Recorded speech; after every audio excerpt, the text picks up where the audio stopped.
Friends, welcome to my channel. আমি চন্দ্রলেখা ক্রিয়েশনে আপনাদের সবাইকে স্বাগত জানাই। আজ আমি বানাচ্ছি পনিরের কোপ্তাকারি। এর জন্য আমার লাগছে পনির। এখানে আমি 1 প্যাকেট পনির নিয়ে নিয়েছি।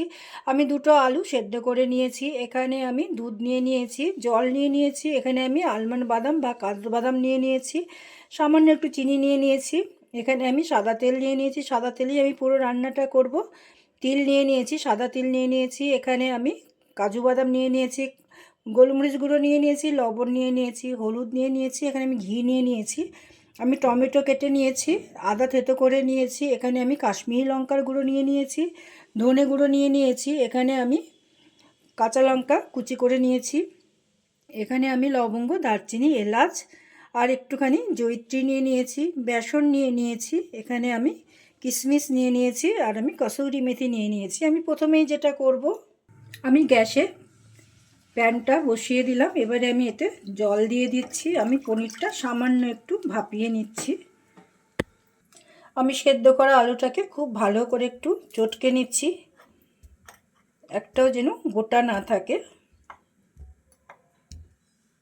এই যে আমি কিন্তু আলুটাকে খুব ভালো করে একটু চটকে নিলাম। জলটা কিন্তু গরম হয়ে গেছে। এতে আমি পনিরগুলোকে দিয়ে দিচ্ছি। গ্যাসটা অফ করে দিচ্ছি। আমি জাস্ট একটুখানি গরম জলে ধুয়ে নেব।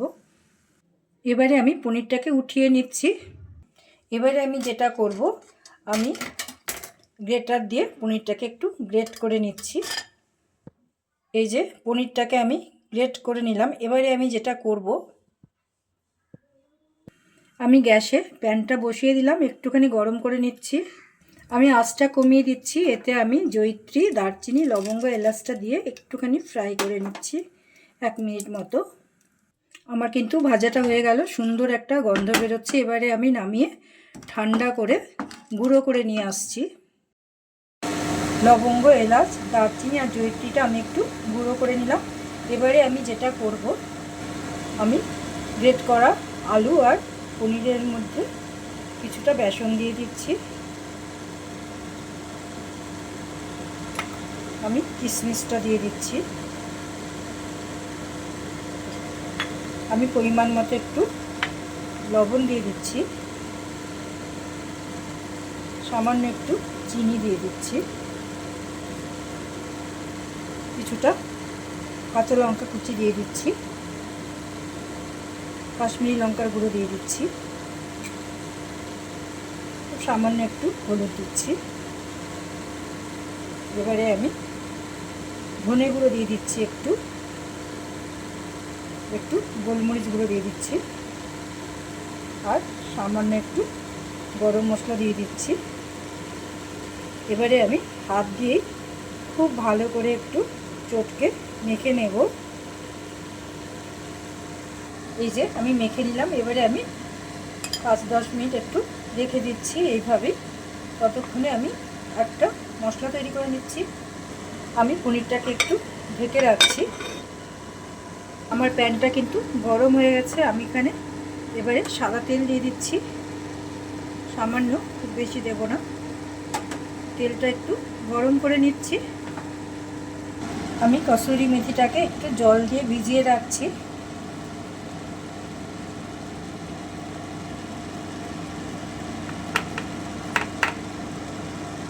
তেলটা কিন্তু গরম হয়ে গেল। আমি আঁচটা কমিয়ে দিলাম। এতে আমি কাজু বাদাম, তিল আর কাঠবাদামটা দিয়ে দিচ্ছি। আমি খুব সামান্য একটু ভেজে নিচ্ছি।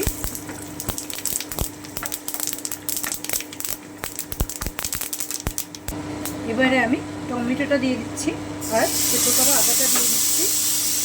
আমি একটু ভেজে নিচ্ছি। আমি কিন্তু আর ভাজবো না, আমি গ্যাসটা অফ করে দিচ্ছি। আমি ঠান্ডা করে একটা পেস্ট বানিয়ে নিচ্ছি। এবারে আমি পনিরটাকে নিয়ে নিচ্ছি। এখান থেকে আমি কিছুটা করে নিয়ে হাতের সাহায্যে একটা গোল শেপ দিয়ে নেব। এইভাবে আমি কোপ্তাগুলোকে গড়ে নিচ্ছি।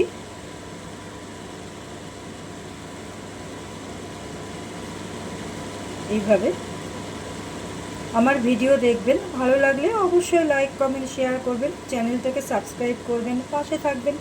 যারা আমার চ্যানেলটিকে সাবস্ক্রাইব করেছেন তাদেরকে অসংখ্য অসংখ্য ধন্যবাদ আমাকে সাপোর্ট করার জন্য, আমার পাশে থাকার জন্য।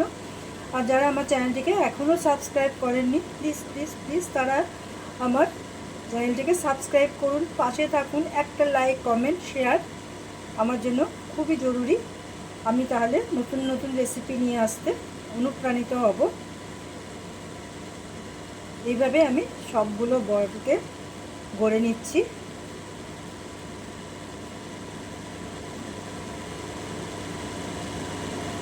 এই যে আমি কোপ্তাগুলোকে গড়ে নিলাম। এবারে আমি মশলাটা পেস্ট করে নিচ্ছি। আমি ধনে গুঁড়োটাকে সামান্য একটু জল দিয়ে গুলে নিচ্ছি।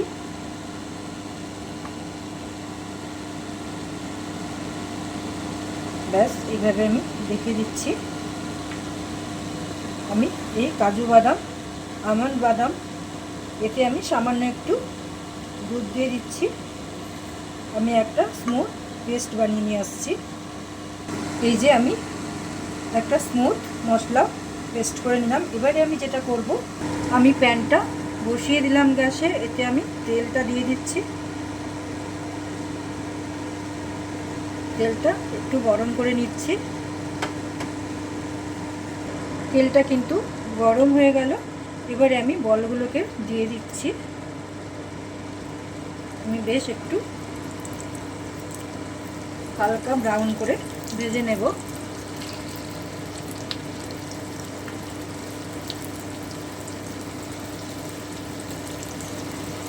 আমি একটু হালকা ব্রাউন করে ভেজে নিচ্ছি। আঁচটা একটু কমিয়ে দিচ্ছি। আমি উল্টিয়ে দিচ্ছি।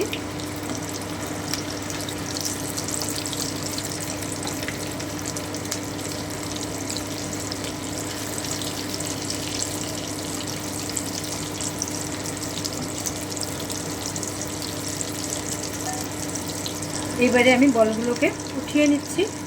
এই যে আমার কোপ্তাগুলো কিন্তু ভাজা কমপ্লিট। এবারে আমি যেটা করব, আমার এতটা তেল লাগবে না, আমি তেলটা একটু কমিয়ে নিচ্ছি। এবারে আমি তেল দিয়ে দিচ্ছি।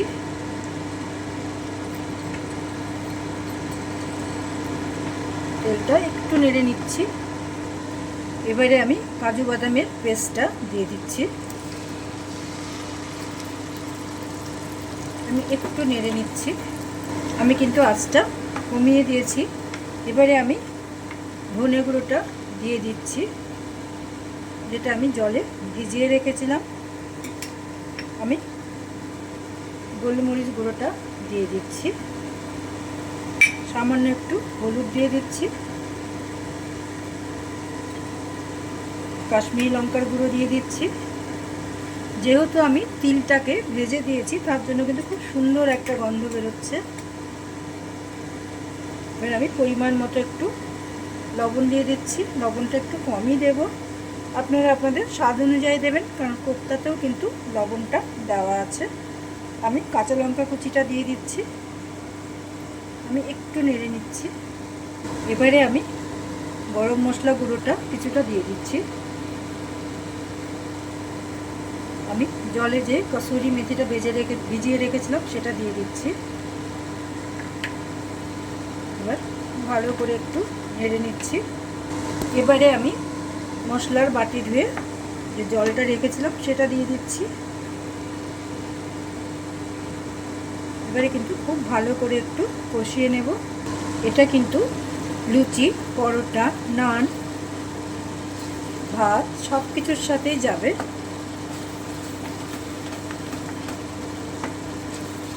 খুব ভালো করে একটু কষিয়ে নিচ্ছি।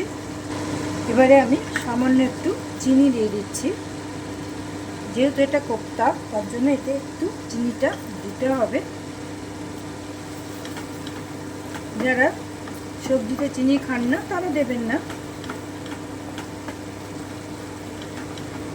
আমি আরও একটুখানি কষিয়ে নিচ্ছি।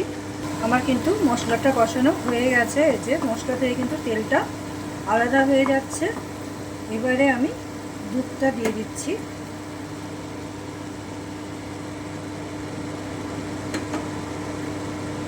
আমি একটু নেড়ে নিচ্ছি। আমি বাকি গরম মশলা গুঁড়োটা দিয়ে দিলাম। আমি একটু ফুটিয়ে নিচ্ছি। আমি কিন্তু কোপ্তাগুলো দিয়ে খুব বেশি ফুটাবো না। একটু ফুটিয়ে নিচ্ছি। আমি কিন্তু এই রান্নায় জলের ব্যবহার করছি না।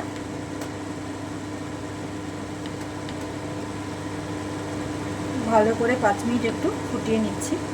এবারে আমি কোপ্তাগুলোকে দিয়ে দিচ্ছি খুব সাবধানে, মানে একদম নরম হয়ে আছে। এভাবে আমি সবকটা কোপ্তাকে দিয়ে দিচ্ছি। আমি খুব হালকা হাতে একটু নেড়ে নিচ্ছি। আমি 4 থেকে 5 মিনিট একটু ফুটিয়ে নিচ্ছি, তারপরে আমি নামিয়ে নেব।